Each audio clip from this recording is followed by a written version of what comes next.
Warga kampung Cilutung RT 1 RW 5 Desa Lebaksari, Kecamatan Parakan Salak, Kabupaten Sukabumi, memanfaatkan lahan tanah pekarangan rumah untuk dijadikan tanaman buah anggur. Hampir selama 9 bulan, tanaman yang ia budidayakan berhasil tumbuh subur dan bisa menjadikan ladang ekonomi di saat masa sulit pandemi. Menurut Oo Somantri, pemilik budidaya buah anggur mengatakan, ada sekitar 5 jenis tanaman anggur yang ia tanam di lahan 100 meter dengan dibantu kerabat dan juga para penyuluh pertanian. Meski proses berbuah terbilang cukup lama, namun demikian berkat keuletannya, tanaman anggur di polybagnya tersebut berhasil berbuah dan bisa laku terjual.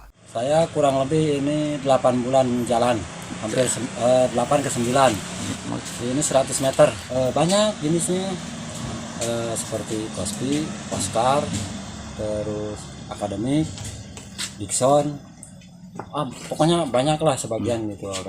Tran yang paling ngetop itu Tran, Jupe, Jupiter gitu. Sebagian kalau untuk buah ya paling wilayah setempat dulu lah. Yang paling kebanyakan yang icip-icip. Juga kalau tetangga-tetangga dulu lah gitu yang dekat. Harapan saya sebenarnya tetangga-tetangga yang dekat dulu biar pada nanam lah, nyoba. Jadi intinya buat kalau merasakan gimana anggur tanaman sendiri gitu, biasanya gitu. Tidak memerlukan tempat luas sebenarnya.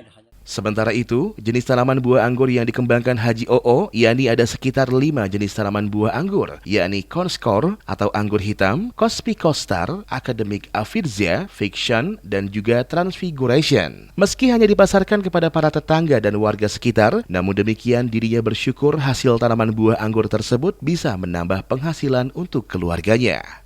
Dari Parakan Salak, Kabupaten Sukabumi, Ujang Heriaman melaporkan untuk Dinamika.